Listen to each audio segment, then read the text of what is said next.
Il-Kamra tal-Avukati taċċamata lil ħud deputat tal-establishment tal-Partit Nazzjonalista Carola Aquilina, Robert Aquilina, li huwa l-President tal-Aqda Repubblika. Dan wara li Robert Aquilina fuq il-paġna tiegħu tal-Facebook xebbaħ lill-Avukat Ġenerali Victoria Buttigieg u lill-Avukat tal-Istat Chris Soller mad-dittatur tal-Korea ta' fuq. F'istqarrija l-Kamra tal-Avukati esprimiet id-diżappunt tagħha għal att ta' attentati maħsuba biex jippruvaw jikkondizzjonaw l-avukati fil-qadi ta' dmirijietom u qalet li dan qed isir permezz ta' sensiela ta' kummenti fil-mezzi tax-xandir. Il-Kamra tal-Avukati saħqet li l-avukati fil-qadi ta' dmirijietom ma għandhom qatt ikunu soġġetti għal attakki personali jew fuq il-professjoni tagħhom. Din mhix l-ewwel darba li Aquilina nfexxi attakka lill-Avukat Ġenerali u lill-Avukat tal-Istat.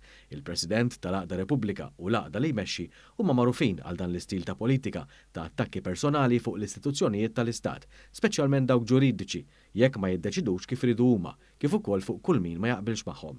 L-istess stil jimxi bih Carola Aquilina u Robert Aquilina, deputat ewlieni tal-Establishment Nazzjonalista li huwa wkoll il-kelliem ewlieni tal-Partit Nazzjonalista għall-Ġustizzja. Oħrajn jagħmlu dan barra l-pajjiż.